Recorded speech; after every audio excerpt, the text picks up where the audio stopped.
Stock മാർക്കറ്റിൽ പലപ്പോഴും loss സംഭവിക്കുന്നത് എന്തുകൊണ്ടാണ്? കൃത്യമായ സ്റ്റോപ്പ് ലോസ് പ്ലോട്ട് ചെയ്യാൻ സാധിക്കാത്തത് കൊണ്ടാണ്. എന്തുകൊണ്ടാണ് കൃത്യമായ സ്റ്റോപ്പ് ലോസ് നമുക്ക് ഫിക്സ് ചെയ്യാൻ സാധിക്കാത്തത്? നമ്മൾ റേഞ്ച് കറക്റ്റായിട്ട് പ്ലോട്ട് ചെയ്യാത്തതുകൊണ്ടാണ്. അപ്പോൾ റേഞ്ച് എന്ന് പറയുന്നത് ഇങ്ങനെ 2 വരകളായിരിക്കും.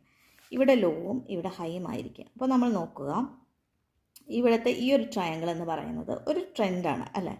ഇനി ഈ ട്രെൻഡ് താഴത്തോട്ട് മുകളിലോട്ട് പോയി, പിന്നെ താഴത്തോട്ട് പോയി, പിന്നെ ഇതിനെ ബ്രേക്ക് ചെയ്ത് അടുത്ത ട്രെൻഡ് വന്നു. അപ്പോൾ ഇവിടെ ഒരു ബ്രേക്ക് ഔട്ട് നമുക്ക് ഫിക്സ് ചെയ്യാം. അപ്പോൾ ഇവിടെ ഈ ബ്രേക്ക് ഔട്ട് എവിടെയാണോ വന്നിട്ടുള്ളത് അതിന് താഴെ നമുക്ക് ലോ ആയിട്ട് ഫിക്സ് ചെയ്യാവുന്നതാണ്. ഇനി ഹൈ ഫിക്സ് ചെയ്യുന്നത് ഇവിടെ ട്രെൻഡ് റിവേഴ്സൽ നമുക്ക് മുഴുവനായിട്ട് ഉറപ്പാക്കാൻ പറ്റില്ല, കാരണം മുകളിലോട്ട് പോയിക്കൊണ്ട് തന്നെ ഇരിക്കുകയാണല്ലോ.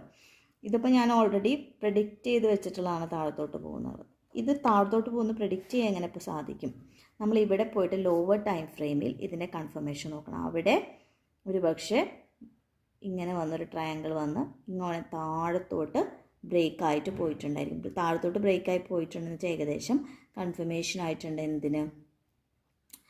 വിപണി താഴത്തോട്ട് പോകുമെന്നുള്ളതിൻ്റെ കൺഫർമേഷൻ ആയിട്ടുണ്ട്. അപ്പോൾ ആ കേസിൽ നമുക്ക് ഇവിടെ ഹൈ ഫിക്സ് ചെയ്യാം, അതായത് ഇനി താഴത്തോട്ട് പോകുക എന്നുള്ളത് ഉറപ്പാക്കാം. നമ്മുടെ സ്റ്റോപ്പ് ലോസ് എവിടെ വയ്ക്കണം? ഇതിൻ്റെ തൊട്ട് താഴെയായിട്ടും വയ്ക്കണം, ഇതിൻ്റെ തൊട്ട് മുകളിലായിട്ടും വയ്ക്കണം.